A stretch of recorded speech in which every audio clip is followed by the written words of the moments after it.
Kegiatan kampanye kembali dilanjutkan oleh beberapa pasangan calon. Di antaranya Capres nomor urut 1 Anies Rashid Baswedan yang berada di Lubuk Linggau, Sumatera Selatan. Dan Capres nomor urut 3 Ganjar Pranowo yang berada di Wonosobo, Jawa Tengah.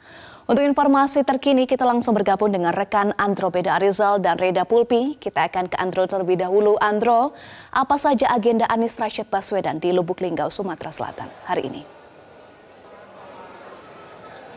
Ya Eva dan juga pemirsa, selamat pagi. Kalau melihat dari rangkaian agenda Anies Rashid Baswedan dalam beberapa hari terakhir ini, terutama di masa kampanye yang menginjak hari ini ke-21, kemarin dari Aceh, di hari ini Anies akan mengunjungi Sumatera Selatan, tepatnya di daerah Lubuk Linggau. Nanti Anies sendiri sekitar pukul 9 waktu Indonesia bagian Barat akan mendarat dari Bandara Silampari untuk mengunjungi beberapa daerah yang ada di Lubuk Linggau. Setidaknya berdasarkan informasi yang kami terima ada 5 titik yang akan dilakukan oleh Anies. Titik yang pertama adalah Pasar Impres. Nanti Anies akan berdialog dengan sejumlah kalangan, mulai dari kalangan para pedagang, kemudian supir angkot dan juga supir bus dan juga beberapa kalangan lainnya di Pasar Impres. Kemudian nanti akan dilanjutkan berdialog dengan sejumlah mahasiswa milenial di salah satu kafe yang berada di Lubuk Linggau.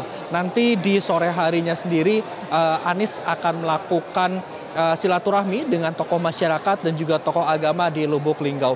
Tadi kami sempat bertanya dengan tim pemenangan daerah atau TPD di Sumatera Selatan yang juga merupakan anggota dari DPP Partai Nasdem, Fauzi Amro, menjelaskan bahwa untuk di Lubuk Linggau ini ada 60.000 DPT, kemudian untuk di Sumatera Selatan ini ada 7 juta DPT. Memang menargetkan angka yang cukup tinggi bagi pasangan Amin ini sekitar 60%. Mengapa 60%? Karena kalau kami melihat memang potensi ataupun kehadiran dari Anies ini bisa memberikan semangat tersendiri, terutama semangat dari gagasan perubahan.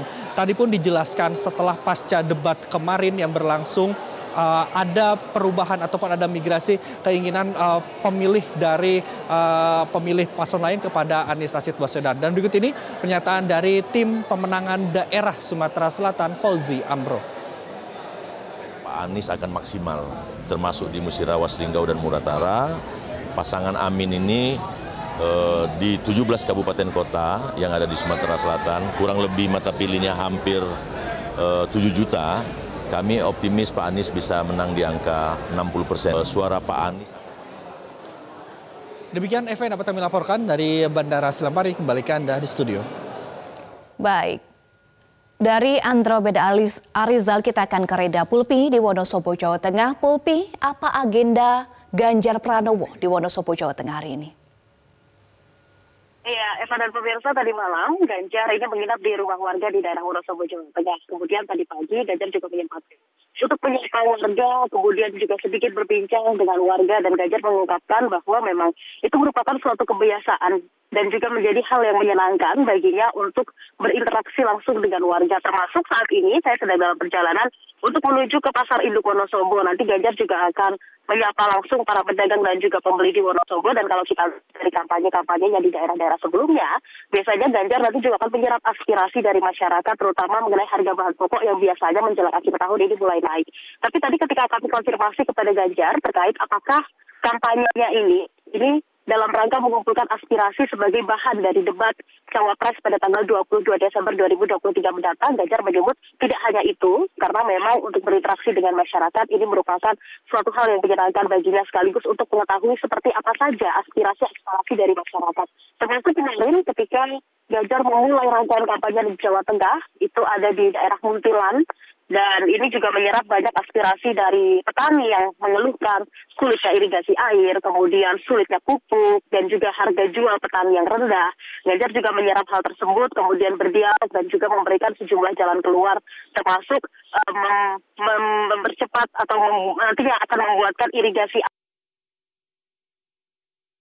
Ganjar kemarin juga sempat bertemu dengan TPD dan juga para caleg di daerah Muntilan yang menyebutkan bahwa targetnya untuk memenangkan Pilpres di Jawa Tengah adalah 60%. Demikian, Eva.